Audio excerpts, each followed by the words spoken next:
Good morning, welcome wherever you are. You're joining me here today in a very special place indeed. We are in a rather noisy bit of it, but this is Knaresborough.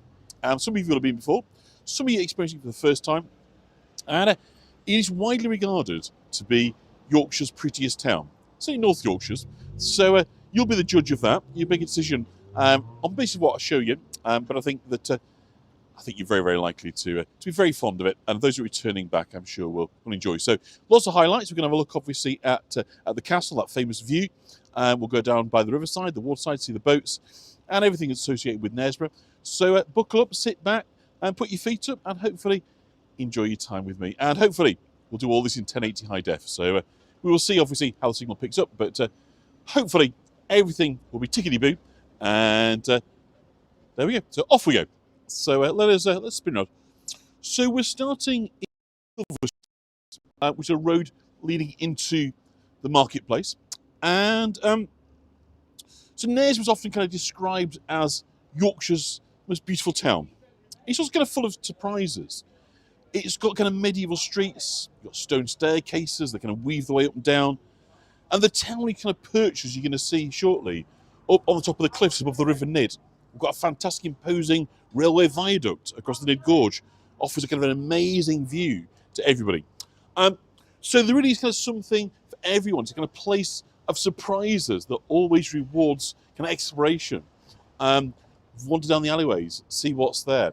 And hopefully we'll have time to do all that, and hopefully the signal will hold up nicely. So coming into the marketplace, and the history, by the way, of kind of Knaresborough, it is mentioned in the Domesday Book, unlike its neighbour Harrogate, and it was known as Knaresborough during the Anglo-Saxon period, which means a fortress on the rock. And I think you'll understand it once you get a kind of sense of what a brilliant position this is to build a castle. A bit like Richmond, where we were a couple of weeks ago. It's another fantastic natural location to build a castle. You can't see it up here, because at the minute we're at the top, we're going to be looking out across the gorge. When we're at the bottom looking up, you'll realise why it's an obvious choice. So, Knaresborough, meaning fortress on the rock. So, coming into the marketplace, and the market cross, you can see, and market crosses are very important. They kind of signify where a market was held. And these are one of two things. They kind of conferred an authority upon the place.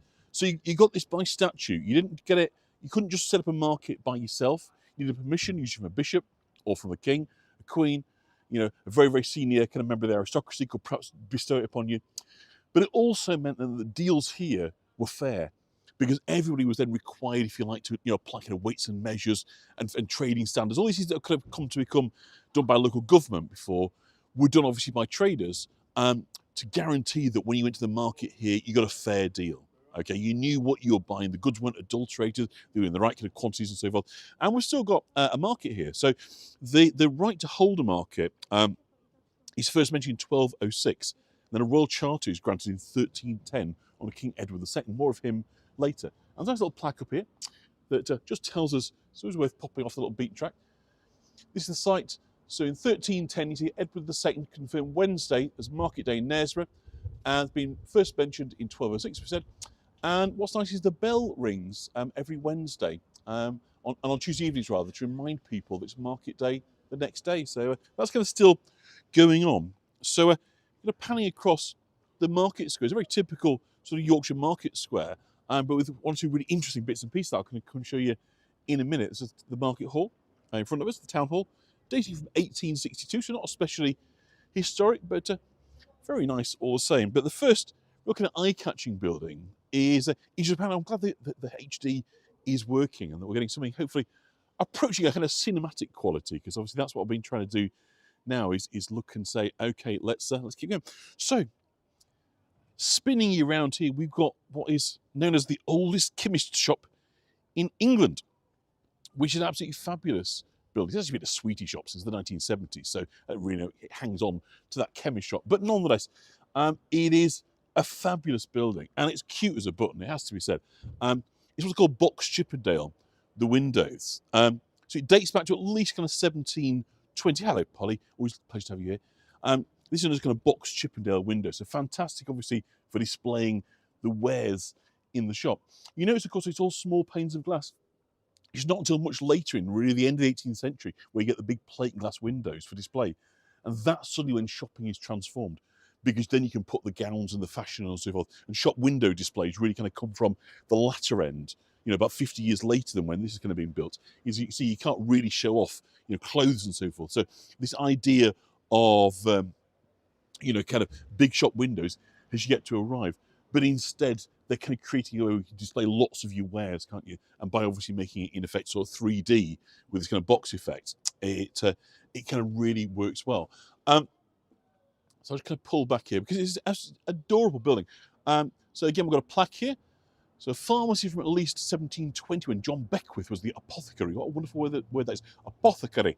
The oldest chemist shop became especially famous under W.P. Lawrence's son Edmund from 1884 to 1965. Stopped being a pharmacy in 1997. So there'll be many Knaresborians that will remember this being a chemist in years gone by, but it is a tea room above. It's a sweetie shop below. But all in all, it is a fabulous package, I think you'd agree. It is just so pretty. And as such, it's just the ticket for Knaresborough, because everything here is really pretty. It's just so easy on the eye. So we're now going to introduce you to a couple of characters. And one we're just going to touch on a story. We're going to show you her picture, her statue. And this is really why I want to do high definition on here, because it's such a brilliant statue. But before we talk about Mother Shipton, we're going to talk about this chap over here. We're going to talk about Blind Jack. So Blind Jack is a real character. He's one of them fascinating people that transcends his misfortune, insofar as that Blind Jack, who said, we're going to have a look at him. He was actually known as John Metcalfe, but everyone knew him as Blind Jack. He was born in 1717 in a thatched cottage just opposite the church, and he led a kind of hugely varied and characterful life. He had this kind of pioneering career in kind of road construction, and he helped to design about 180 miles of road in Yorkshire, Lancashire, and Derbyshire. And this is what that he's got with him. It's a measuring device, okay, for roads. If you're like doing distance and so forth, so you can see the dial will kind of go around there. So he wasn't born blind, but an attack of smallpox as a kid left him permanently blind. That was when he was 6 years old. But it really didn't appear to hamper his ambitions. And he said that after 3 years of blindness, Jack could find his way to any part of Knaresborough. And the stories of him rushing into the River Nid to rescue a soldier who was drowning, because the soldier couldn't swim because he had a bout of cramp. Apparently it took Jack 4 attempts, but eventually the soldier was saved. And by 15, he was working as a tour guide, which is kind of fascinating, right? But he didn't tell people he was blind, because he thought, well, who's going to want to hire a blind tour guide? But he knew every nook and cranny of Knaresborough. So consequently, he just basically led them round, which is, I think, fantastic. But he also was a fiddler, and like a violin player, and he becomes a fiddler at the Queen's Head pub in Harrogate. But he then kind of moves over to this pub, to the Royal Oak, just across the road here. He comes down for a drink. He's only 15, and he complains that basically the music is kind of funereal, right? It's so slow that nobody can bother dancing to it. So basically, the landlord's like, well, you can do better, could you? And of course he can. So up he gets onto a table, he plays and gets hired. So Jack then becomes the resident musician here at the Royal Oak. But unfortunately, he can't keep his hands off the landlord's daughter, Dolly Benson. And they elope together, and which doesn't go down at all well. So he kind of loses his job. And of course, he's then, kind of in bother, in hot water, as you might say. But always kind of after adventure, in 1745, he joins a local militia, kind of raised to fight against Brody Prince Charlie and the Jacobite rebels. So he is kind of on the loyalist side there. And he evades capture at the Battle of Falkirk, but he's there at Culloden. And so he was there for the kind of decisive defeat of the Jacobites. But in 1752, Jack was operating a stagecoach company between York and Knaresborough. So you just see he's writing down here. So 1717, Blind Jack, to 1810. What a long life he lived. And he was a pioneer and a civil engineer. So he saw the appalling kind of state of the roads. And in 1752, what they call the Turnpike Act came in. And this we were talking about again in Richmond not so long back. And this is when private individuals were encouraged to build roads they could then charge a fee for, basically. And so he gets very involved in road building. And he builds the first sort of 3 mile stretch, but he goes on to build over 150 miles of roads. And he takes on projects others believe to be quite impossible. And it's said that in his 80s, he walked all the way from Spofford to York to kind of dictate his story to a publisher. He really is such a larger-than-life character. He's even got his own pub over here. We'll talk about Ursula in a minute. But he uses a Trump Lloyd picture of him, but he's disappeared. I don't know what's happened there. But anyway, so Blind Jack's traditional ale house over here. So his biography really kind of talks about his exploits, card playing, cockfighting, bridge construction, other undertakings. And get this, upon his death, Blind Jack, right, this guy, leaves behind 4 daughters, 20 grandchildren, and get this, 90 great and great grandchildren. So not only does he do all that stuff, he founds a kind of dynasty as well. He is final irrepressible. He is a remarkable character. And yeah, there you go. There is a man that dealt with his visual impairment in the best way that he could by simply ignoring it and just doing everything anyway. So hats off to you, Blind Jack. You're what a guy. What a guy. Okay, so over here. So it's a very when you're sitting here in the market square, you've got company. Very active, yes. Because you've also got over here Ursula, better known, of course, as Mother Shipton. We're going to talk about a little bit later on. And she was an English soothsayer and prophetess, sometimes described as a witch and associated with kind of folklore. Supposedly, the creation of the roll white stones down in Oxfordshire. Reportedly, a king and his men transformed to stone after failing her test. But what's interesting is, and hopefully you're getting this in nice kind of high def, is she's seen here with her familiars, which are a wonderful kind of collection of kind of Arthur Rackham-esque. You can see her here in front of a monarch, or at least a lady. You get various birds, rodents. We have devils, this wonderful creature with a hat, spouting legs. There's Ursula. We have someone else suspiciously like Abe Lincoln, or cross between Mr. Punch and Abe Lincoln to me. And we've got a teddy bear that can walk, and that seems to have wings and horns. And heaven knows what else consists of this. And she's got little newts, I think. You see here walking up her back. So it really is the most incredible statue. And we've even got a frog here within a clamshell. So it really is quite remarkable. And she is an utterly remarkable woman. Her first kind of edition of prophecies was published in 1641. That's 80 years after her death. So it could be legendary, it could be mythical.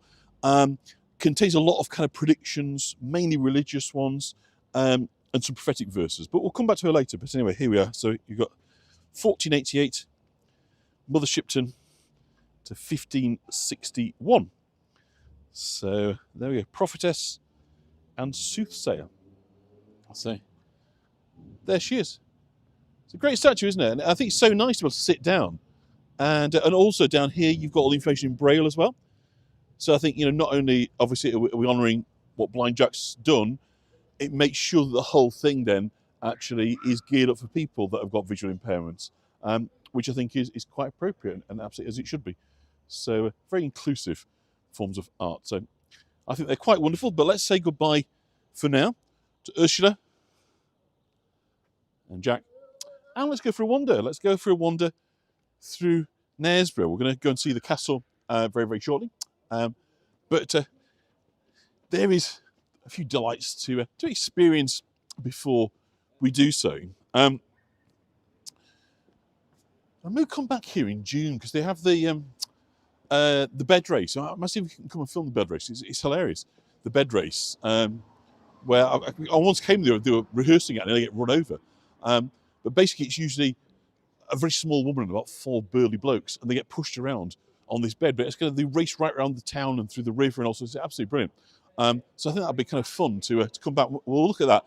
We'll come back to the bed race, and hopefully we'll go down the other side and see if we can get you the house in the rock and the chapel, because I've not shown you those because they're a bit off this route. But if we come for the bed race, we'll maybe do that.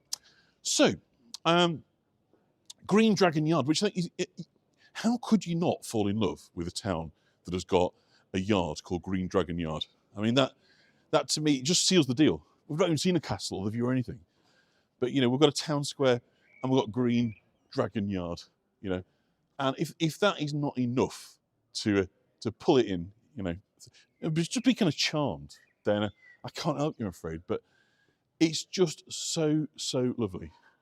The whole thing is delightful, kind of cute, quaint, and so characterful. Very Harry Potter's lethargy. Very interesting. And just such a nice little corner of Yorkshire. Look at these blooms. We're going to have a look at the wonderful Acer in the pot down there. We've got also right of colour here. So we've got in the old troughs there, like pansies, are they? I'm not entirely sure. They're very pretty. A wonderful Acer, very mature and pink, and pre-Tolkien. And then these, aren't these gorgeous? Look at these. So primulas, thank you, primulas. Aren't they pretty? Like little trumpety kind of flowers. I like those a lot. And this, the kind of main building here is the mill. Was the art of the mill until recently, but I believe that's kind of shut down now. So I think they're turning it into like holiday apartments or something. I'm not entirely sure. But this was a flaxen mill, and it's a sort of important part in Knaresborough's story is that this was all about textiles. So flax, by the way, is you get linseed oil from the same thing, but flax also makes linen, heavy, so heavy duty kind of cottons. And in kind of Tudor times, the manufacture of linen was kind of what put Knaresborough on the map. As we go down by the Riverside, we'll see quite a lot of the buildings associated with the kind of textile trade. But this was a flax mill, and so basically, obviously crushing the seeds, you can get oil, but then what's kind of left over, the dry grasses, that's what you're able to use to make this kind of fabric. So it's incredibly versatile thing, is flax. Do they grow? I guess they must grow it worldwide, don't they, flax? I would think. So the raw flax is kind of combed by hand and then it's kind of spun and woven into making fabrics. But so who's climbing the wall? Let's have a look. Oh yes, he's rather good, isn't he? Yeah, I hadn't noticed him. He's a man of circles. So let me see if I can just give you a little bit of zoom. Okay, Spider-Man. Yeah, so it's like a bunch of iron rings that I think have been sort of welded together to kind of create that little funky artwork. So I like that. Hadn't noticed that before. Thank you very much. Just you can walk around many a time and not actually notice what's going on. So there we are, Green Dragon Yard. And I think isn't there a little green? There's a green dragon there. So let's go and see the Green Dragon. We can't go in Green Dragon Yard and not say hello to the Green Dragon, who we more than put out, I fear. So there he is in a hall. He's wonderful. Linen, very comfortable because of the skin. Yep, and quite cool as well, isn't it? So it's a nice kind of fabric to wear in kind of hot weather. So that's nice and very, it's so lovely. It's just kind of a place. Oh, it's so nice. Everybody. I love it. Also wears like iron, like cotton. Okay, interesting. Thank you. Yeah, it can be it's sod to iron though, can't it? Is that? I can't remember now. But I was going to say creases badly. I agree with that, Leslie. It's hard work to iron out the creases. So, a lovely sheep being dangled up there. So let's kind of continue around. I think we're going to have a look now at the castle, which is a fabulous treat. And so, let me just get a sip of water, and we're coming around into the castle area now. So, is the picture quality been okay? We're not buffering or anything. Just sort of let me know how we're doing with the signal. So, hopefully, it's been behaving itself. Because obviously you don't know. There's no big signal in the sky that says, yeah, the 4G's particularly good today. You just have to hope that we've got something. So, we've got fantastic pictures built. That's ace. So hopefully that will continue. And so we are here at... oh, hi, Fran. Didn't realise you're on. Lovely to have you on. Pictures have been perfect. That's lovely. And that's just exactly what we want, isn't it? To give you a really good cinematic feel. Because not every tour is like that. And I'm not putting that the blame of any guides. I mean, it's simply conditions, but it's nice to be able to sit down and see things in clarity as they should be. So we're looking now at what remains of the kind of outer skirt wall of a castle that obviously has been destroyed and ransacked. We'll kind of come to that a little bit later on. But obviously we can enjoy what's still kind of left behind. But obviously bear in mind, it's only a fragment of what would originally have kind of been here.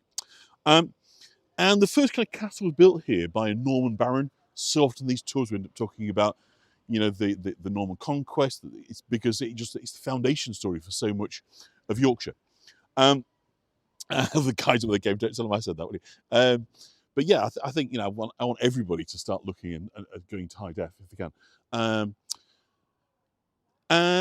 So the Normans come here and they in effect seize this land. They recognise the value of having a castle. So the castle's built about 1100 on a cliff above the River Nid. And we've got kind of evidence from about 1130 talking about work carried out by King Henry I. This, by the way, is the area, so that we've got the original kind of gatehouse here. So this would have been the moat running across where we're looking now. So you see how it kind of runs down. I think Marlene, we looked at a property for you down here, didn't we? I'm not sure if it made it past your shortlist, but if you sort of look down there, you know, obviously as it kind of runs away, you start to get a sense of then how the external would have been, you know, with a kind of moat and it's kind of wall defences and so forth. So what we also know is that in 1170, in the 1170s, a chap called Hugh de Morville and his followers kind of took refuge here. And he was a very controversial character because he was one of the assassins of Thomas the Becket. And at that time, this castle was owned by the Archbishop of York before it passed the hands of King John. It's kind of an important kind of northern sort of stronghold. And they felt safe here, basically. King John had spent £1,300 on improvements, and it was his favourite castle, and he stayed here frequently during the hunting in Knaresborough Forest. Now, there's a really nice thing, I've shown this before, I'm sure, but what you call is mosaic, isn't it? Done in 2006, the Festival of Visual Arts, Fever, which is a Knaresborough thing. And so over here, we've got a Norman soldier, conqueror 1066. Over in 1210, that's King John, my namesake, hunting the stagler. And this is hunting in Knaresborough Forest. Well, they got 1331, that's Queen Philippa of Hainault, who takes possession of the castle. And then we've got the Civil War in 1644. Yeah, very near to York, Leslie. Yeah. So Edward I kind of further developed the castle in the early 14th century. And so the keep that we're about to see as we kind of go through was completed by his son, King Edward II, in 1312. And he gave it to his companion, the notorious Piers Gaveston. We'll talk about him in a minute, but I just want to show you this, because I think this is so cool. And, you know, I get excited about things, but I think it's very cool. And this is it's a secret passage. And, you know, if you're saying Knaresborough Castle, secret passage, if you're not getting that frisson, I can't help you.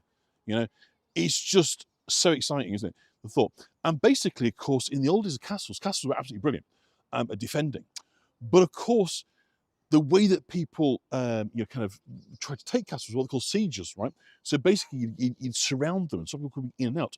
So consequently, in order to be able to get supplies in, you know, you need secret ways in and out. Otherwise, you have to basically give up because there'll be no food and drink. So here's a picture. I'd love to take you down, but of course, there'll be 4G down there. But that's photography within, they call them sally ports.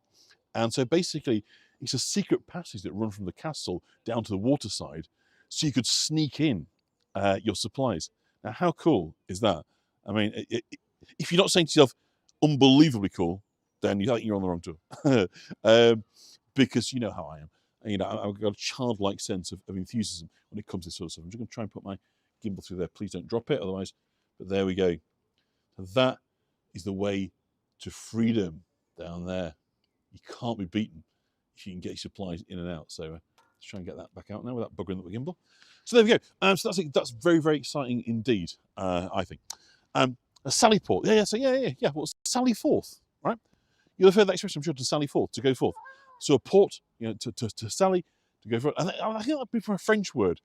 I bet you there's somebody on here that's clever and good at French, who'll be able to tell you which it comes from. So to sally is to go forth. So for supply entries, we use the term sally port for supply entries in prisons. That's fantastic. Thank you, Cindy. The combined knowledge of the audit on here is unsurpassed. It is fantastic what you all know. Yeah, to Sally Forth. So again, bits of curtain kind of wall. So Edward II had given the castle to his favourite, Piers Gaveston, and frequently kind of visited here. And it's one of the great sort of question marks for medieval history is was there a homosexual relationship going on between Piers Gaveston and King Edward II? And the answer is we don't know. We'll never know. The odds of a piece of evidence kind of coming up now are pretty slender indeed. It may well be that actually he was resented not because of what was happening in the bedchambers, but rather what was happening with the largesse that Edward II was bestowing upon Gaveston. Because obviously within courts and kind of aristocracy, there's a pecking order, isn't there? That's long established, and those at the top of the tree, those at the middle, and those at the lower branches. And those that are suddenly able to kind of climb that. Remember talking about when we were in Midland about the Queen's family, the Woodvilles getting all the plum positions. Well, Gaveston's like that, so it puts people's backs up. They get very, very jealous and put out because suddenly, their power bases are kind of being challenged by these newcomers, these outsiders that might actually, use their powers, against them. So they're a threat. So Gaveston was a threat. Whether he was a homosexual lover, we'll never know. But he may well have been. That was certainly what was inferred at the time, and it certainly led to the murder of both Gaveston and then 15 years later Edward himself. And of course Edward is believed to be murdered by a red hot poker up the Jacksy, which is probably the most unpleasant way you could possibly think to kill somebody. And you think a king would deserve better, but no, apparently that was how he met his end. You can only imagine the agonising scream that kind of came from him. But yeah, that's how he died. So the castle then moves into the hands of Philippa of Hainault, who I showed you her picture in the mosaic. She's the wife of King Edward III. Ouch, indeed. And Edward III, he is the beginnings of the nightmare of the War of the Roses. Because he has a son, the Black Prince, who's all there ready to take over, brilliant military leader, hugely popular, who goes and gets the plague, I think, and dies. And so his son, Richard II, the child, comes to the throne, and of course that's where it all starts to go horribly wrong. So it becomes a royal residence. And her son, John of Gaunt, who was somebody who's incredibly influential over the young king, inherited the castle in 1372. And to this day it remains part of the Duchy of Lancaster.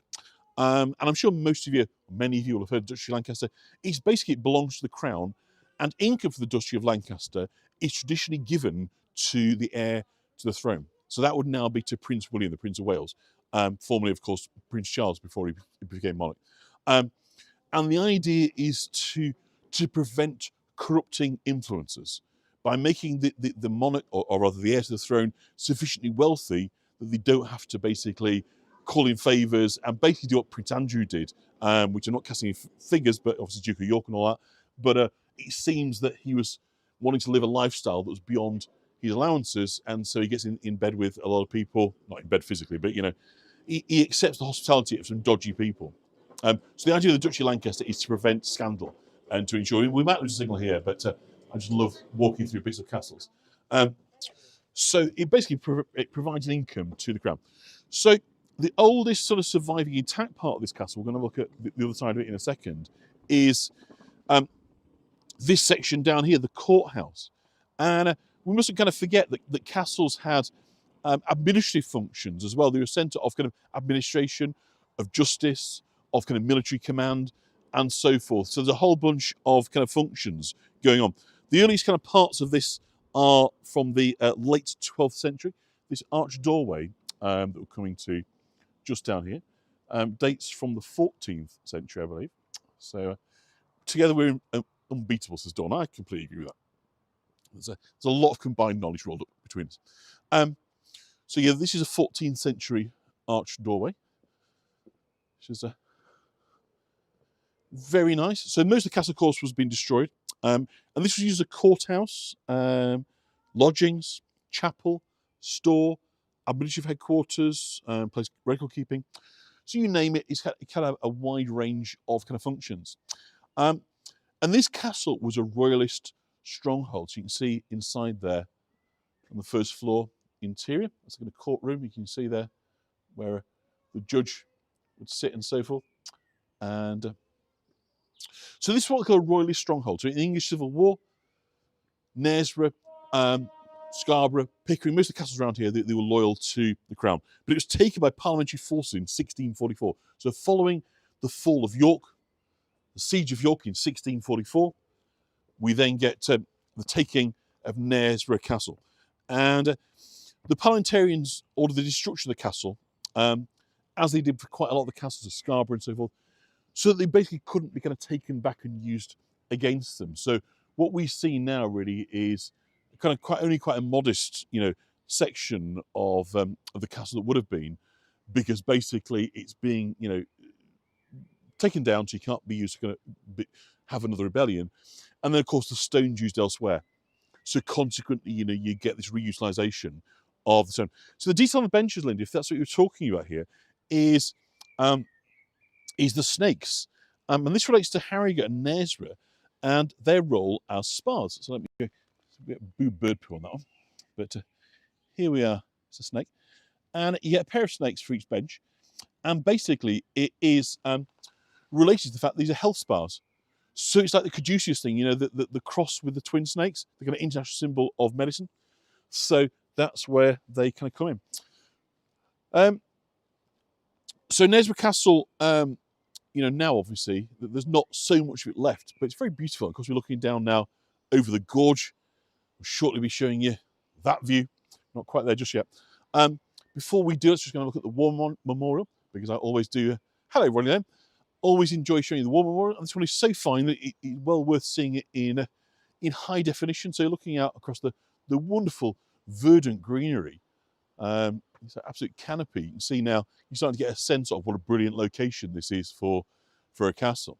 But like almost every town, village, city in the UK, it has a War Memorial. But this one is particularly wonderful, I think. I always stop and have a look at the memorials. Hello, Ronnie there. And because not only does it have a fabulous sort of position perched up on top of the hillside, but also we come in at unusually, because most of these are carved into stone, obviously the names of the departed. This one, rather unusually, are carved into brass, or etched into brass, sorry. There I am, hello. But as you can see, I'll try and get out the picture, because that's not terribly helpful, is it? You can see as well, it could have been done yesterday.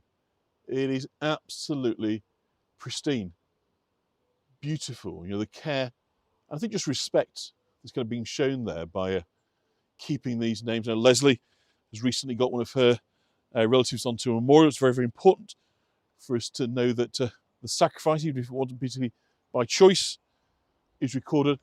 But I think this is a jolly, wonderful way of keeping these names alive, and I'm sure the families are delighted with the way that this memorial is presented. So lots of names, as ever, reflecting the very significant loss of life at every community. So I'll just give you another view over here. So when we talk about a little bit later on, the Chosen Army Mum, fantastic. So obviously you want your loved ones to come back safe and in one piece. Of course, we get that, but that's not always the case, is it? So, if they do make that sacrifice, it really should be presented beautifully. So, we're going to talk about the waterside a little bit later on, but I just thought I'd take this view up here. I'll just give you a little zoom there. You can see the weirs eddying, and this will create turbulence in the water for cleaning textiles. You've got a mill property down here now into residential housing, and there's actually a chap in the river. I don't know if you can see how much zoom I can give you, but he's actually doing fly fishing. Can you see? Just in the middle there. He stood. Oh yeah, they should be able to see him now. Look. So that's what we call fly fishing. It's actually, rather than standing on the bank and doing your rod, you're actually in the water with your waders on. So there he is. He's fly fishing. So let's come back here. Right. So there's a memorial. So we'll just show you the lovely flowers by the courthouse before we go, and then we'll take in that view. So I'm just going to get a sip of water. And so this is still a royal castle.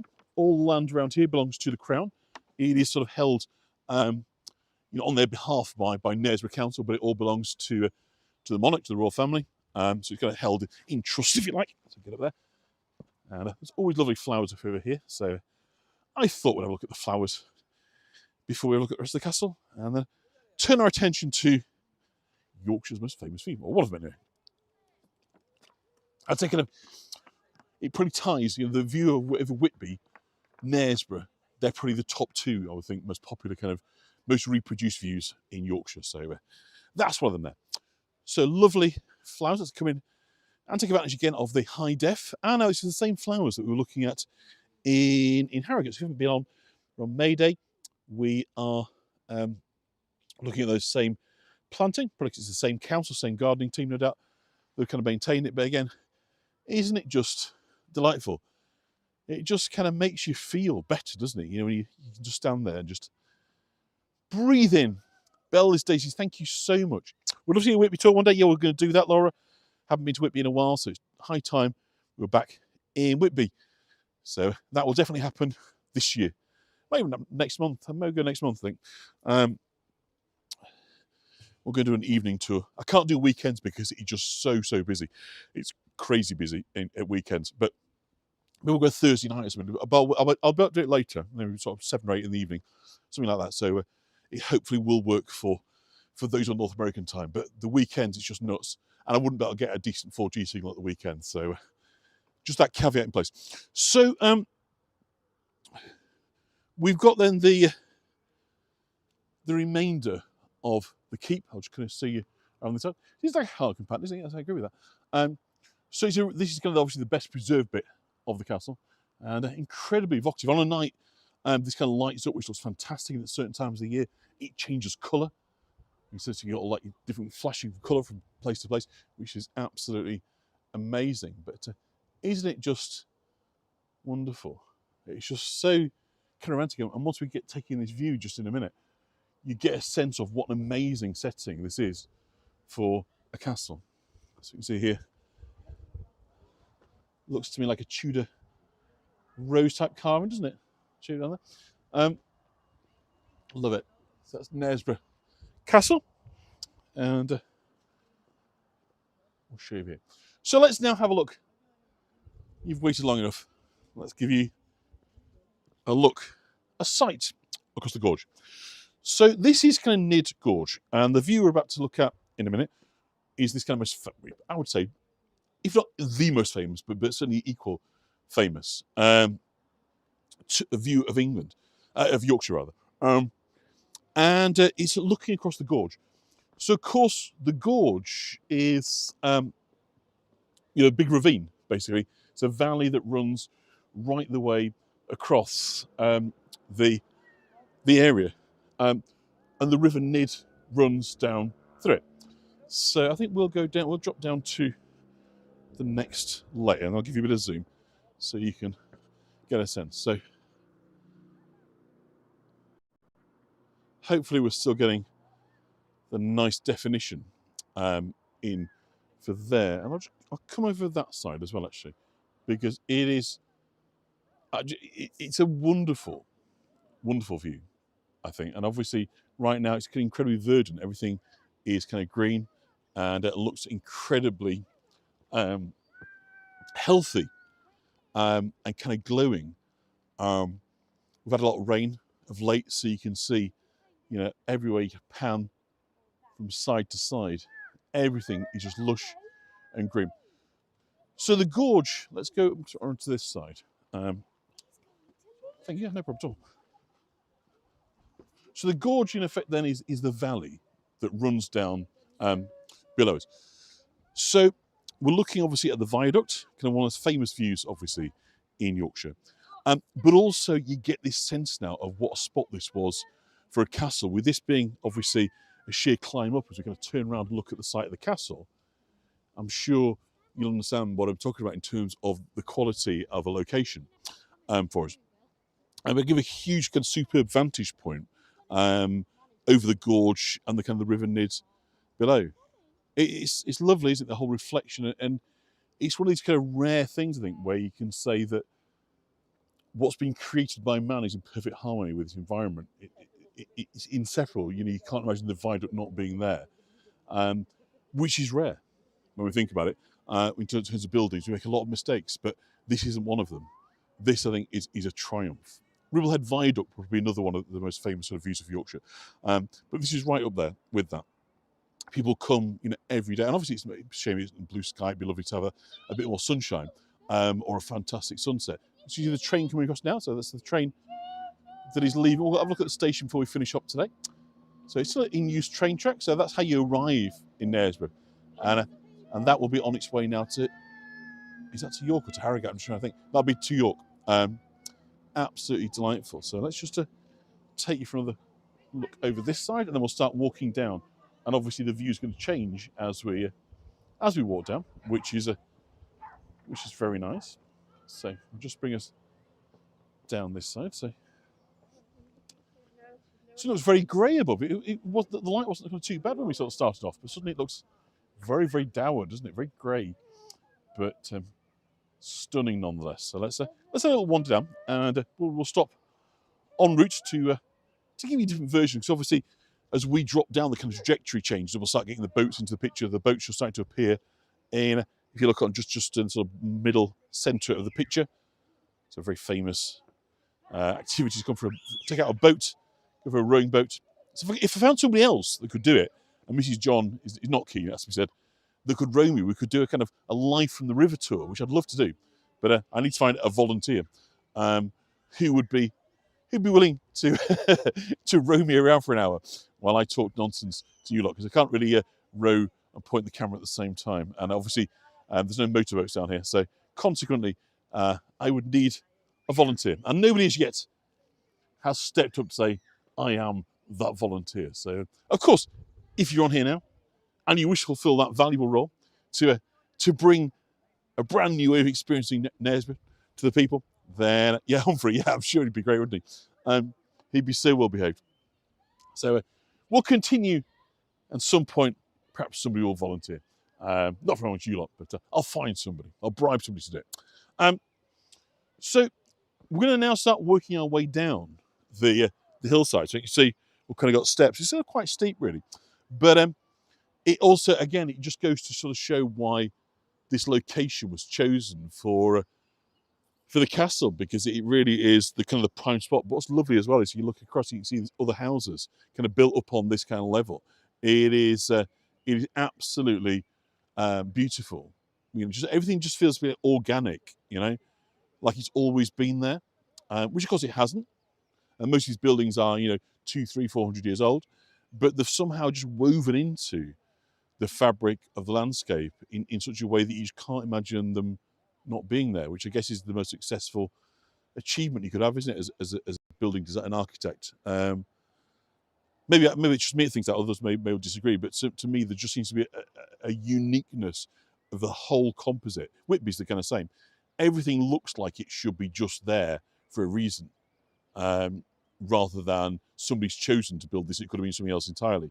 It just happens. Some places just get it right, and I think this is one of them. We can form a crew. That's right, absolutely, an 8 maybe. So you'll take a little shift.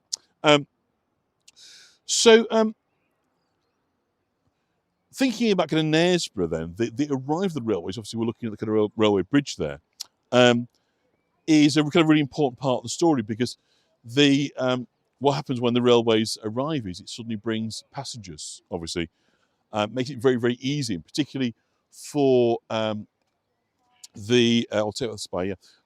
So it makes it particularly easy for those that are enjoying the spa at Harrogate to come the 3-4 miles down the track to Knaresborough. So huge boost in its trade. So Leslie just asked about the spire, and that is the church here. Then there's the Queen's Church. It was heavily invested in by the Catherine of Hainault. So it's called the Queen's Church, but basically it's the parish church of Knaresborough. In fact, the bell's just ringing right now. When we came on a Christmas tour here once, if you remember, we did a Christmas market and there was fireworks. We actually went into, poke into that church. And Blind Jack's house is just next door. So that's where he lived, just at that. So that's the spire. So it kind of really benefited from its proximity to this very, very fashionable resort of Harrogate, basically at its doorstep. So the railways really kind of sort of pushed that along. but and so now really it's really associated as a place of leisure. I'm going to pull off this zoom next. I don't want to be changing. It's a cathedral. Interesting. I don't want it distorting as we're kind of going down. So tourism, if you like, now characterises Knaresborough, and it's got pleasure boats and so forth. You know, it really is a wonderful place to come and spend, you know, a summer afternoon. It is, you know, and every day here is busy. You know, it does incredibly well in terms of visitors for a kind of small place, and it helps it's so near York, so a lot of people come into York will want to check out Knaresborough while they're here as well. So that's a kind of you know, they do really well as a kind of pair of kind of locations. But its history isn't related to tourism, it's textiles, as we were kind of talking about earlier. So as we kind of come down, it's a lovely little vantage point here. So again, everything's just so lush and green, isn't it? Fantastic. So let me give you another. Oh, it's just starting to rain. Hopefully that will be only a light rain.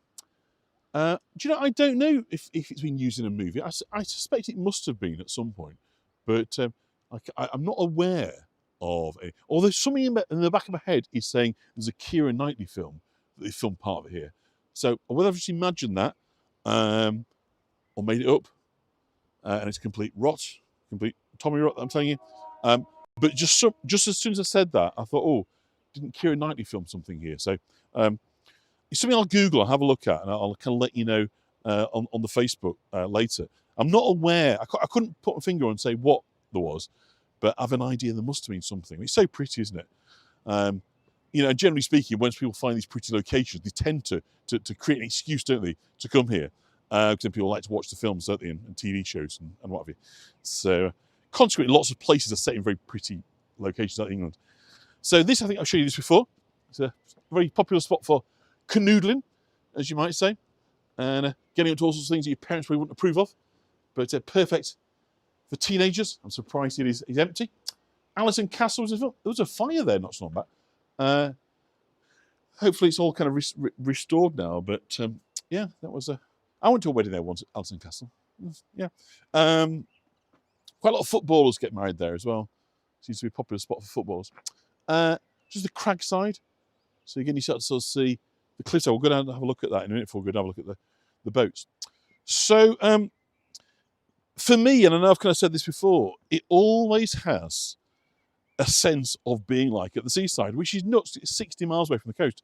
There's nothing coastal about it whatsoever, apart from the fact that, you know, it's the boats and it's the ice cream and just everything about it just feels like, you know, a day out sort of place. And I used to see it like the seaside. So it's probably just me being completely daft, but for some reason it's just got that feel. But, you know, most people no, it's stupid and do with the seaside. But it's just got that feel to me. Just got a feel. And the secret garden, Sherlock Holmes sign for locate. What? Yeah, blimey. It looks like I need to brush up on my knowledge today of filming. So yeah, I'm not surprised that it's been on regular things. So oh, we've missed the beer fest. That's a shame, isn't it? 4th and 5th of May. Or is that? No, it's today, right? So we'll just take you back down there. So look at the kind of crag side down here, but I know that we get hit patchy signals, so I don't walk too far down. So it's not the seaside, it's the River Nid. And it's what remains of a kind of Ice Age glacier that carved this 120 feet deep gorge through the local landscape on the way to join the River Ouse at a beautiful village called Nunmonkton. And Nunmonkton I mentioned on the Mayday tour the other day, it's got the biggest, one of the biggest maypoles in Yorkshire on the village green. But I love this bit down here. This kind of cragginess is, that's what they call them here. They call them crags, these rock formations. And it's apparently mid-carboniferous sandstones here at this level. And later Permian grits and limestones as well. And they're about 300 million years old, which is just, you know, just blows your mind. But aren't they just lovely?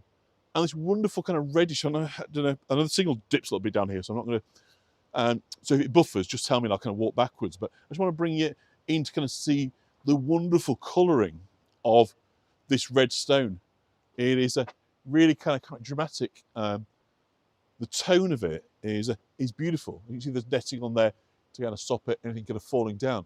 But you really start to get a sense of how impenetrable that castle would have been up there. Imagine trying to kind of clamber up there with, and then fight when you got to the top, and stuff being thrown at you all the way kind of down. So, the name Nid, we think, comes from a Celtic language, and it means hidden or covered. And they say this because the river disappears underground, sort of further up the valley. And there's evidence of settlement here, around here, from about 4,000 years ago. So where we are now, in this kind of waterside area. So today, obviously, the focus is leisure, pleasure boating. But until fairly recently, this was a working river. It's always been a good kind of source of fish and fresh water. And due to its fast-flowing water, it provided natural sewage outlets. So obviously, I know Marlena's on, who's very up across on public health. You know, in the days for clean water and sanitation, the importance of fast-flowing water that at least could move the crap, let's say it, yeah, out the way very quickly, is a huge, huge benefit. You know, you're not taking your drinking water from something, do you know what I mean, that is in effect stagnant and is being polluted in the same way. So the fact that you had this sort of free-flowing, fast-moving water was an incredible benefit. It really is magical. So here we are, the boats that you can take out for an hour on the afternoon. Isn't that? Look at that. That's one of your classic photographer shots. They always get the boats in there. Slightly kind of pull it across and get the classic look of Knaresborough. About that. Obviously, it'd be nice if we had a blue sky behind us, but you can't have everything. So there was a series of kind of mills on this side that were involved in the kind of textile production. So obviously, mill power using water power to do the industrial kind of processing. And quite a lot of these buildings, when we look at them, have plaques on them that relate us to their kind of form purpose. So again, sort of panning upwards, you can see the elevated houses up at the top, which is absolutely fab. This is our staircase. We didn't come down that one, but that's that takes us right back up to the top and to the castle. And I'm glad you all love this place. It's a really special place. And it's the sort of place that virtual touring is made for. Because I know that many of you will probably never get to come to Yorkshire in the flesh, but that isn't a reason why you shouldn't be able to enjoy spending time in places like Knaresborough. And particularly if we come at the right time of day like this, where it's not people all over the place and we've got time to dwell and take our time and just soak or drink up, if you like, these fabulous views. Because obviously, if you come during the daytime, it is swamped, as you can imagine. Something as beautiful as this, it is, it's candy, right? So consequently, as you can imagine, this is why you've got all these boats, all these cafes, everything, is because there are people here every day. And a little time capture, absolutely, it's beautiful, isn't it? So, so I say that the many of these buildings down here, I'll show you a couple as we kind of go past, have their roots in the industrial textile production. And so, of course, again, having this clean water and fast-moving water, really important, because whether we do your washing, whether you're dyeing, there is a lovely little antique shop down here. Look how that's pretty. You need a good supply of water.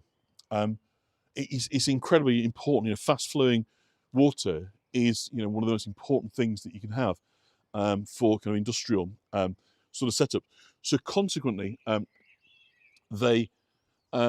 the industry such as it's not fully mechanised industry. It's all pre-industrial revolution we're talking about here, or at least the early years of it. Are here harnessing the water power. So we've got this beautiful, gorgeous. I mean, they're so pretty, aren't they? The buildings that we've got. Is that why I've zoomed there? Just make sure. Yeah. And there's a little sign up here. So this is the old dye house. So of course this is Gallen steps. We're not going up Gallen steps, but we are going to go up the slope. So unfortunately, we've got that kind of waiting for us, but up a slope rather than some steps. You see here, look, the old dye house. So the front of this house is what remains of one of Knaresborough's oldest industrial buildings, erected in 1610 to dye textiles. And it was in operation until the 1840s. So about 200 odd years of industrial kind of heritage represented in the buildings down here. So this one I think is the indigo mill. So indigo, of course, a very important colour. That's come off zoom now. I thought I saw on zoom. So there's the old dye house. It's a property next door.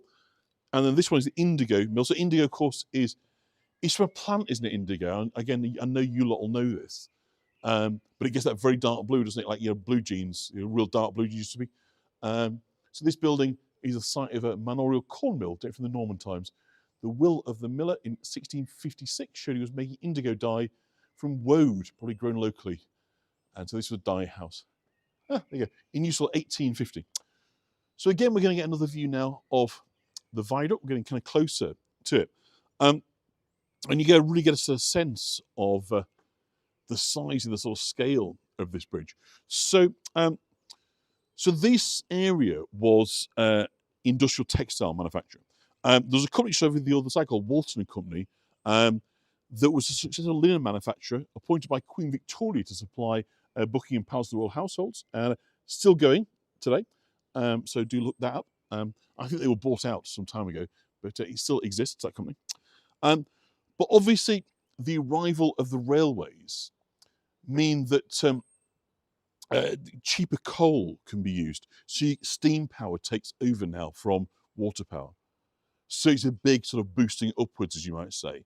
And so no people aren't interested in water power anymore. It's a bit, yesterday's. It's going to last season, as you might say, because obviously you've got coal that can create this tremendous pressure with steam that can drive machines faster, more productivity, lower costs, more production, etc., so more profits. So consequently, water mills are falling out of fashion, and so Knaresborough is hit by that. But thankfully, it kind of coincides with the arrival of the railways. So, whilst one, if you like, aspect of their trade begins to fall off, the other, which is kind of provision of tourism services, sort of picks right up. So thankfully, do you know what I mean, that one kind of replaces the other largely. So Knaresborough becomes a kind of success story rather than, if you like, disappearing. So this is obviously the town's most famous landmark, and the viaduct stands 75 feet high, and each of these 4 spans measures 57 feet across. And it carried its first trains in 1851. But actually, it was the second viaduct to stand on this spot. The first one was completed in 1848. So I'll just take you down. Hopefully we'll get a decent signal by the waterside here. Viaduct Terrace. How pretty is that? Isn't that just charming? But shortly before the first train was kind of due to cross on the 11th of May, Saturday, on March, 1848, that's right. The viaduct suddenly collapsed. I mean, literally, the mayor, the party, everybody's ready to go, right, on this first sort of ceremonial crossing, when suddenly somebody noted there was movement, and the whole thing just collapsed. It took 10 minutes to fall into the river, but the entire viaduct collapsed. So, of course, there could have been a great loss of life, but as it was, nobody died. But, of course, it was dramatic. It caused the river to rise 12 foot. Imagine all that masonry going into it. So, river goes up, killed all the fish. Over time, the wildlife, because there was lime then in the water. So consequently, so did the rail line go to Leeds like it does now? Well, it goes to Headingley, doesn't it, rather than into Leeds Central? Yeah, absolutely. That line from York to Headingley is the same route, I understand. Cindy, you're most welcome. So consequently, it was blamed on poor workmanship. So, obviously, that was kind of one explanation. The other was slightly more sinister, because it's said to have been prophesied centuries earlier by a woman that Henry VIII called the Witch of York. So I am going to get a sip. You hear the bell now, the church? So I guess we're on 6 o'clock, are we? I'm going to get a drink of water. And then we're going to talk about Mother Shipton, who is quite the card, as you might say. So again, I'll just give you a little panning view. The river, so you've got the kind of terrace, you might be able to see the War Memorial just up at the top there, and the castle behind these trees now in the kind of centre of your picture. So that's kind of where we've got it. But isn't it just a vision of loveliness. So, Mother Shipton apparently prophesies that. So let's hear about her. So Mother Shipton was born as Ursula Southall in 1488 in a cave on the opposite view, so on the other side of the river from here. And her mother Agatha was hauled in front of the magistrates and interrogated because she was an unmarried mother, but she refused to name the father. So you can imagine at that time there was a great deal of tut-tutting, head-shaking, hand-wringing, and so forth. You'd have such a thing as a single mother. But she refused to say who it was. So she got in contempt, if you like, of the authorities. But she refused to name them. So in a bit of kind of spite, I suspect is the best way to call it, they basically banished her from the town and said, right, okay, if you're not going to tell us who the father is, you woman of loose morals, you're banished. And so she has to live in a cave. And so consequently, Ursula and her mother take to living in a cave.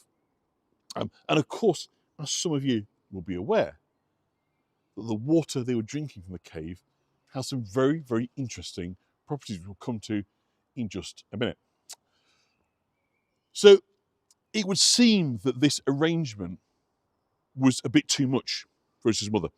So she gives up Ursula for adoption at the age of 2. But from a very, very early age, she begins to kind of manifest the psychic gifts of divination and prophecy. She moved into a house with a new family, but strange events begin to happen. We'll come to Ursula in a minute, but this, by the way, I'll tell you as we're walking back, this is the old Manor House. Looking from this side, but you'll also see it from the other side. So it's claimed that when Ursula was 2 years old, she was left at home while her foster mother kind of went out to do some errands. And when her mother returned, she found the front door was wide open. And kind of afraid of what might still be in the house, she called to her neighbours for assistance. And the kind of group heard like a loud wailing described as like 1,000 cats in consort throughout the house. So Ursula's cradle was empty, and they searched frantically everywhere, but they couldn't find her. Eventually, somebody cast their eyes up, and up above the fire, where you like a steel rail, or iron, I guess, where the pans hooks were, she was stood naked on this rail. And she was kind of said to be kind of cackling, and sort of making demonic kind of noises, this kind of 2-year-old or 3-year-old, whatever she was. And now Ursula was said to be facially disfigured, and she's kind of cruelly abused. But according to local legend, she could fight back even as a child. Thank you very much, Julie. So the source that we have, albeit written after her death, talks of an event where the chief members of the parish were gathered together in a meeting. Ursula walked past the group, running an errand for her mother, and the men stopped to mock, calling her hagface and the devil's bastard. So Ursula kept walking to continue her errands, but these men are not very, very pleased with themselves. As they kind of sat back down, the ruff, which is like the collar, the white round collar they used to wear, on one of the neck of the principal yeoman was transformed into a toilet seat that clapped down around his neck. And the man next to him began to laugh so much, but as he did then, the hat he was wearing was suddenly replaced by a chamber pot. So basically, everybody then starts to laugh at what Ursula has done. And the master of the house wants to know what on earth this laughter is. So he comes barging into the room, but he almost knocks himself out, because just as he's about to walk into the room, he grows big antlers either side of his head, horns, which stop him going through the door. And we hear lots of reports of these kind of strange occurrences. Wherever Ursula is, there are strange things happening. But these things turn back to normal within a few minutes. But lots of witnesses to say that Ursula had supernatural powers. And the townspeople realised that they just weren't going to mock Ursula. She was the real deal. She was a witch, really. That was their view. But she also becomes an invaluable source as a herbalist. Because obviously, to get that wise woman tradition, that was kind of there. On the one hand, yes, there was this kind of, are they a witch? Are they kind of abusing powers? But on the other, their ability to have cures, to offer midwifery services, and so forth, made them incredibly valuable resources. It's just that it could be very, very dangerous, because if something went wrong, a child died or a mother died, it'd be very, very easy to then say, well, actually, witchcraft was used and all this sort of stuff. So consequently, they walked a tightrope, but nonetheless, they were very, very highly prized. So Ursula was one of these. So basically, her work allows her to kind of expand her social circle.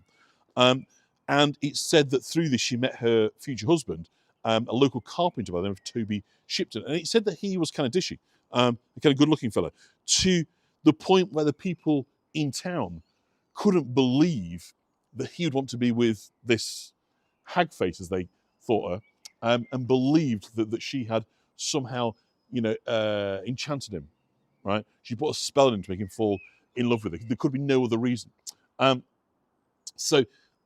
It was not very kind of nice. But anyway, so she becomes Mother Shipton at this point. And about a month into her marriage, a neighbour comes to the door and asks her for help, saying she'd left the door open and a thief had come in and stolen a new smock, like a petticoat, a smock and a petticoat. And without hesitation, Mother Shipton calmed the neighbour and says she knew exactly who the thief was, and they'd get it the next day. So the following day, Mother Shipton and a neighbour go to the market. We've seen it at the top, right, by the market cross. And when she lays eyes on the woman who'd stolen it, the woman is sort of transformed, and she can't help but show off. And she puts on the smock over her clothes, and goes marching through the town, and begins dancing and saying, "I stole my neighbour's smock and coat. I'm a thief, and I'm here to show it." So it seems that Ursula compels this thief to reveal all in the market square. Of course, at that point, she's able to get back the smock and hand it over. She curtsies and leaves. And so people see it as a kind of real result. Whatever Ursula is, she is incredibly effective at getting kind of retribution. So this is the low bridge now. But I'll just show you the other set of boats down here. We'll come back to the story in a second. But this, again, is just one of the sort of photographer's delights in Knaresborough. So let's just bring you the view of the red boats by Low Bridge. Okay, I think we'll just drop down there. I'm just trying to get you. How's that? Look at that. Isn't that pretty? Should get that horrible thing up there. There you go. That looks nice, huh? So, 2 years later, in 1514, Toby Shipton dies, and many in the town, because they're pretty cruel, right, believe that Ursula has been responsible for his death. They won't kind of let it lie. So lovely boats named Princess Lottie. Isn't that beautiful? How many fit into a boat? That's a good question. It looks like license to carry 5 persons. It says over there. So there we go. 5 people could get in one of those boats. So yeah. So 4 of you could take turns to row while I do my thing. So again, there's a train going over. If you can see there. Over the viaduct. So we've timed it well. Oh, I'm sorry to hear that, Julie, but I'm trying to focus on the happy time she spent in Knaresborough with them, perhaps. So there we go, Low Bridge in front of us. So yeah, so people infer and make all sorts of suggestions that actually Ursula is responsible for Toby's death, which is really unfair. And the grief of kind of losing a husband, and how mean they are around the town seems to prompt Ursula to move into the woods. And so the woods are just down here. And this is the cave where she was brought up by her mother for the first sort of couple of years. And here she continues to kind of create potions and herbal remedies for people. And Mother Shipton's name becomes more and more well known. And people would travel far distances to come and see her and to receive potions and spells. And as her kind of popularity grew, she kind of gets bolder, she gets braver, and reveals that she can actually see into the future. So she can make prophecies, which is both very dangerous but also very valuable, depending on what your prophecy is about, and obviously if it's unreliable. So she starts kind of making small prophecies involving the town, the people within, and it seems that her strike rate is pretty good. The prophecies come true, and she starts then telling prophecies about the monarchy and the future of the world. So in 1537, King Henry VIII wrote a letter to the Duke of Norfolk, where he mentions the Witch of York. And it's believed, of course, that he's referring to Mother Shipton, to Ursula. And she'd clashed with his chief advisor, Cardinal Wolsey, he of Humpty Dumpty fame. And Cardinal Wolsey had threatened to have her burnt at the stake. So as far as he was concerned, she was a witch, that's all there was to it. Many believed that, but equally, they were terrified of her powers. And she was known or believed to have to turn people into stone. And this has been witnessed enough to be believed by everybody in the town. Now, Mother Shipton's prophecies, if you read them, to be honest, they're pretty cryptic. It's not really clear. Bit like Nostradamus, if you've kind of read or tried to read any of those, they are so kind of cryptic that they could be talking about a whole bunch of things. But it's argued that she prophesies that the separation, the Reformation, the leaving of the Catholic Church, the fall of Cardinal Wolsey, the premature death of Edward VI, the violent reign of Bloody Mary, and the long reign of Queen Elizabeth I. She's said to have predicted the Great Plague of 1665 and the Great Fire of London the following year. So there's a lot of similarities between Mother Shipton and Nostradamus. But the one thing they kind of really share in common is they use this opaque language. And it seems to be to protect themselves against accusations of witchcraft. It's a very kind of smart kind of move. So Mother Shipton published her prophecies in rhyme and verse. And in 1559, she wrote a kind of epic poem which contained the most famous prophecies. So this prophetess died in Clifton, in Yorkshire, shortly before Nostradamus in 1561. And after the death, the authorities were able to investigate the cave where Mother Shipton would supposedly turn people and objects into stone. It was discovered what the cave contained was a petrifying, well, a steam train tour. That'd be interesting. Yeah, thank you. And that in this well, you've got an incredibly high mineral content.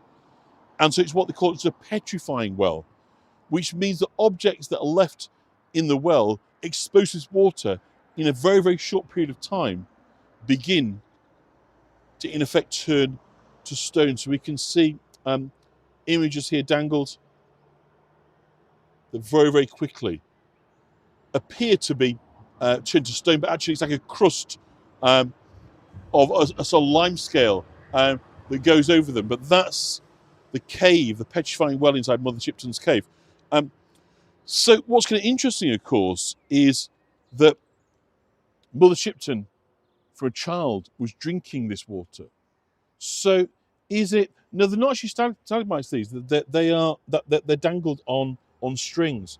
I know they look like that, but this is what people do. John Wayne's Stetson is amongst. There's also some cool sort of stuff within the cave that's been turned into stone. But this is here, Mother Shipton's cave. So if you're visiting, this is where you can go and see what she created.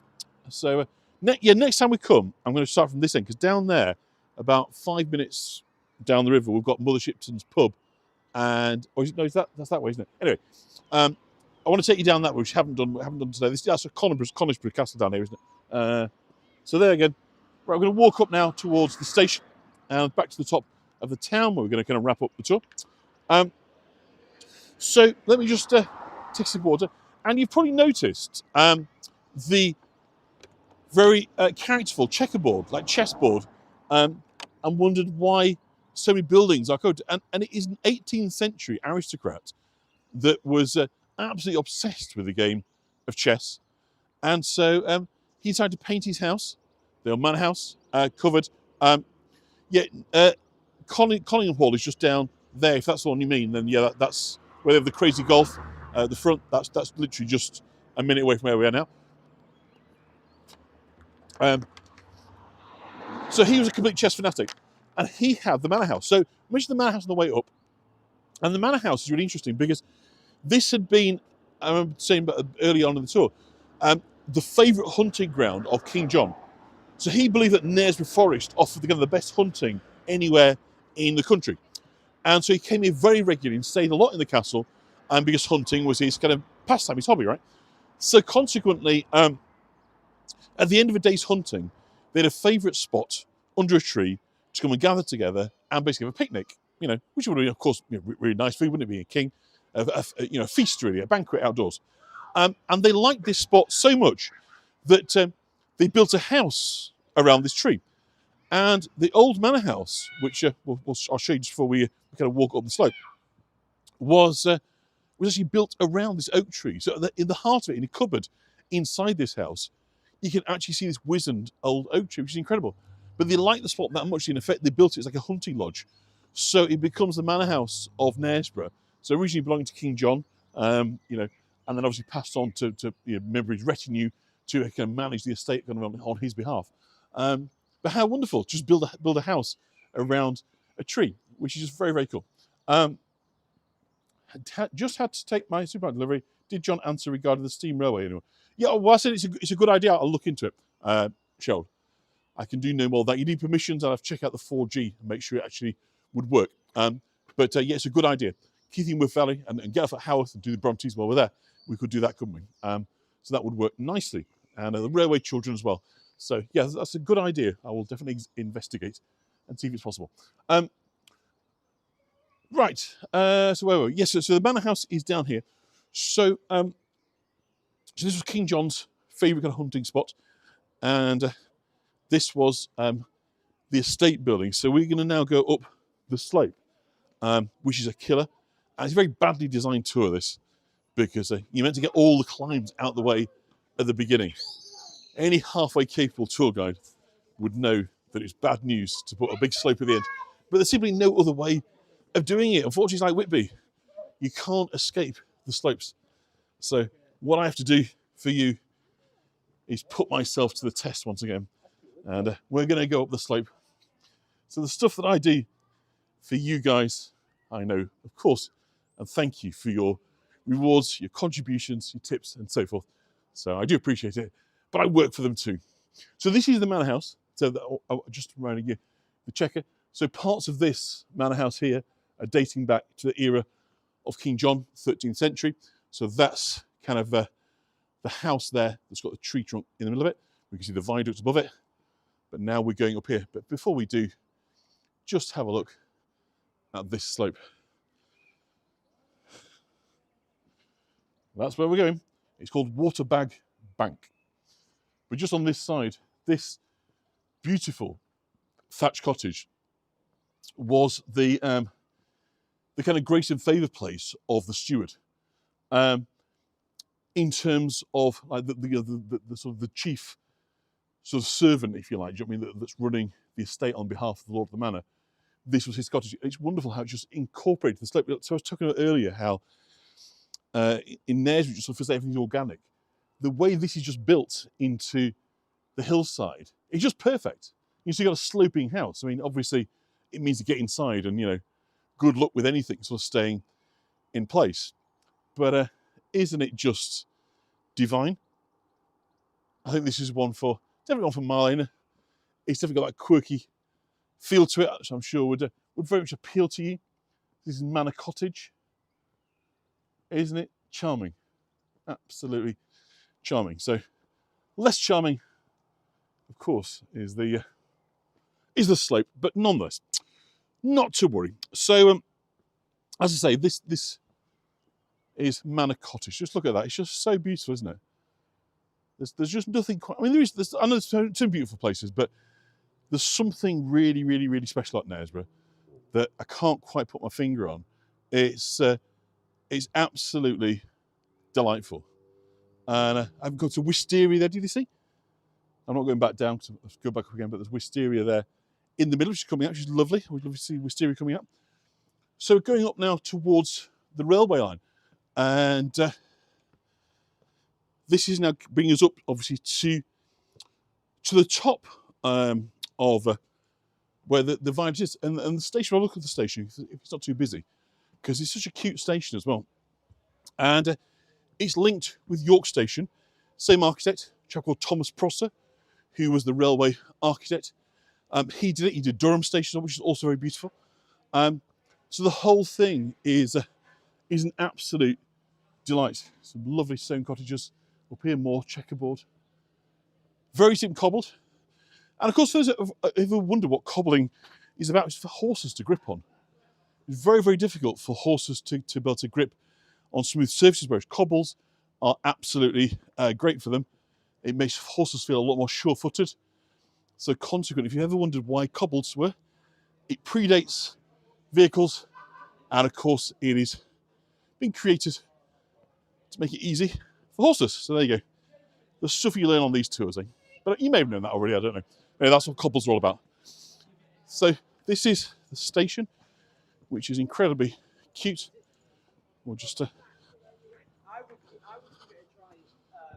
I can send you the link to the lady that we did it. so we get to see along the lines. It really is magnificent station. Let's come round. I'll bring you onto the platform so you have a look, because I think it's absolutely delightful. It's so cute, but this isn't the way to get onto the platform. So obviously a bit dangerous for trains coming, so we'll try not to get run over. But let me just take you onto the platform, because it is really lovely. What stairs? Let me close. Oh. I can go on that side. We'll go underneath. If the signal drops, forgive me. We'll go on the other platform, because that gets us across the railway anyway. I think so. I'll be back in a second if this. Oh no, I won't. When do I get in that way? I'm not used to coming in this side, so I'm gonna avoid your discovery. Ah, yes, here we are. So you can see how beautiful is that. It is such a charming station. So again, Victorian sort of architecture, built, as I say, by Thomas Prosser, who built York Station, and it's got that lovely decorative ironwork that he is associated with. And again, it's just stepping back in time, isn't it? You just imagine the steam train pulling up, you know, and getting off for your holidays. It evokes, doesn't it? You know, I think at times there's certain things that you just look at and you think, oh, it's so lovely. And you kind of want to be able to just step back in time. Not everything in the past was great, I don't mean that at all. But there's something very romantic, isn't there, about sort of the age of train travel, you know, in the kind of the era of steam and everyone getting dressed up, and it's all a lot slower and kind of glamorous. And yeah, I'm quite a sucker for all that. So yeah, so we've got obviously York, trains to York on one way, and then trains, of course, to Leeds Headingley, where the cricket is, on the other side. And it is delightful. Trains you set off every 15 minutes. Fit for nothing, yeah, so that's about right, Leslie. About right. I must post on Facebook. I found a new thing, because Leslie, for those who don't know, does lots of posts about what are they called on top of post boxes, like with the knitted things, right? Anyway, I was in Ripon yesterday, no, day before, doing a new tour, because we're going to be in Ripon soon, and they've got them over bollards, like little soldiers. So I've never seen them before. So they're not on top of post boxes, on top of bollards. So they're tall and thin, and I'll post a picture up, so you can have a look at that. So they're very, very cool indeed. So like that. Looks a bit like Pickering, North Yorkshire moors. Yeah, I mean, very many of them were kind of built around a similar time, using similar sort of techniques. So it's not surprising, I suppose, that there is a uniformity. Postbox toppers, that's right, yeah. So aren't they lovely? So again, just this integration of, you know, the hillside, but it just looks perfect, doesn't it? It just looks wonderful. The sight lines. It's also well done. That's what I love about it. It's there's no sense of things being ill thought through or poorly executed. Everything is just as it should be, and jolly lovely it is too. And again, you can probably tell I'm going for a slope, because it's Knaresborough, and you just accept that them's the breaks. You want to do tours in Knaresborough, slopes is part and parcel of that. So you just have to accept it. So well, the last kind of buildings to show you down here is the I can't remember what it's called. The Six Poor Guys or something. We'll find it in a sec. And it's just, once again, every street, Finkel Street, every street is lovely. Pretty hot puff. Sorry about that. Six Poor Folk, that's what it's called. Six Poor Folk. So we're going to find that. And it's an almshouse. So an almshouse, of course, is what was provided for the poor. And of course, this is, and has been throughout history, a very wealthy place. It still is to this day. You know, you're going to need deep pockets, being honest, to buy a property over here. Sure, that's no great surprise to anybody, given how lovely it is, the quality of the built environment and so forth. So, you know, that's not going to be a surprise, I'm sure, for any of you. This is an expensive place. But of course, even in expensive places, there are people in need. And so this almshouse here that we're about to see, I think it's on this corner, if I'm right, is a sort of demonstration of their commitment historically to help people that were down on their luck. Because obviously, long before there was any form of kind of social security, any forms of insurance, really all you had was either the church or sort of the town councils, the early versions of the councils, sort of coming together to provide the means by which people could exist. If not necessarily prosper, they could exist. And this building here, which is now known as the Six Poor Folk Cafe, Bar and Bistro, we know dates from around 1500, perhaps even 1450. It's very old indeed. It's listed in the survey of 1611 as a hospital for six poor folk. And it would have been an impressive and large building in its day, and also a dispensing hospital. So providing access to healthcare. So it would run right the way along here. So access to medicines and support. So for those that weren't going to bother Shipton, you might come instead to the dispensary. But actually many people would actually prefer, you know, the craft of the wise woman rather than the medics. The quacks were, you know, were not sort of seen as people that were especially qualified. You know, there was a great deal of suspicion. And of course, many people died as a result of kind of surgical interventions. Of course, there's no anaesthetics, there's no penicillins. So consequently, going into surgery, you're likely to die from shock or blood loss. So consequently, it is, you can understand why, if there were the belief that you could do this by spells rather than surgery, you can understand why people would definitely kind of go for that. So it's somewhere in the region of kind of 600 years old, we think. Is the Six Poor Folk. You're on camera. YouTube. Explore Yorkshire with John. Yeah. So I think this is, you know, really is, you know, the town of Mother Shipton rather than the doctor. So I'm not going to dwell any further on that. Now, she famously said the world was going to end in 1881. And she was wrong about that, but I'm glad she was wrong, because, of course, we wouldn't be here looking at this wonderful town that kind of never fails to delight and surprise me. And she got a lot of good things right, actually.